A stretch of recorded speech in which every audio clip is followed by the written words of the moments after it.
अकबर और बीरबल की कई कहानियां प्रसिद्ध हैं। ये कहानियां सभी के दिलों में अपनी छाप छोड़ने के साथ साथ अच्छी शिक्षा देने का काम भी करती हैं। उन्हीं में से एक नई कहानी आज हम आपके लिए लेकर आए हैं। कहानी का नाम है चोर की दाढ़ी में तिनका।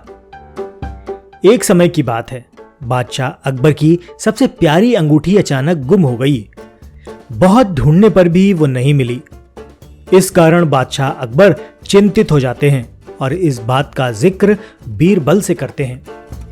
इस पर बीरबल महाराज अकबर से पूछते हैं, महाराज, आपने अंगूठी कब उतारी थी और उसे कहां रखा था?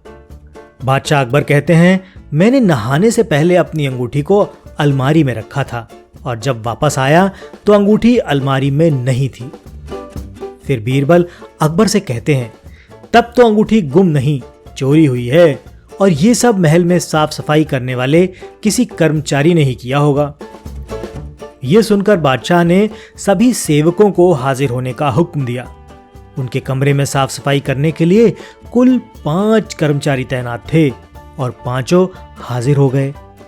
सेवकों के हाजिर होने के बाद बीरबल ने उन सभी से कहा, महाराज की अंगूठी चोरी हो गई है जो अलमारी में रखी थी। अगर आप में से किसी ने उठाई है तो बता दें, वरना मुझे अलमारी से ही पूछना पड़ेगा। फिर बीरबल अलमारी के पास जाकर कुछ फुसफुसाने लगे। इसके बाद मुस्कुराते हुए पांचों सेवकों से कहा, चोर मुझसे बच नहीं सकता क्योंकि चोर की दाढ़ी में तिनका है। ये बात सुनकर उन पांचों में से एक ने सबसे नजर बचाकर अपनी दाढ़ी में हाथ फेरा, जैसे कि वो तिनका निकालने की कोशिश कर रहा हो। इसी बीच बीरबल की नजर उस पर पड़ गई और सिपाहियों को तुरंत चोर को गिरफ्तार करने का आदेश दे दिया। जब बादशाह अकबर ने उससे सख्ती से पूछा तो उसने अपना गुनाह कबूल कर दिया और बादशाह की अंगूठी उसे लाकर वापस कर दी।